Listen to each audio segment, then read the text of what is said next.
বিশ্বের শীর্ষ ধনীদের মধ্যে ইলন মাস্কের আধিপত্য দিন দিন বাড়ছে। তার সম্পদ বর্তমানে প্রায় $780 বিলিয়ন, যা ইতিহাসের প্রথম $1 ট্রিলিয়ন মালিক হওয়ার পথে নিয়ে যাচ্ছে।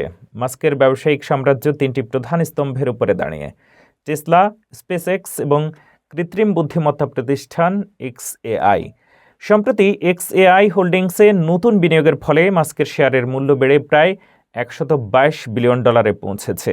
Saudi prince Al Waleed bin Talal, Jack Dorsey এবং ল্যারি এলিসনও এই বিনিয়োগ থেকে উপকৃত হয়েছেন। 2025 সালে মাস্ক $500 বিলিয়ন মালিক হন এবং স্পেস এক্স এবং XAI এর বাজার মূল্য বৃদ্ধির ফলে তার সম্পদ $700 বিলিয়ন উপরে চলে যায়।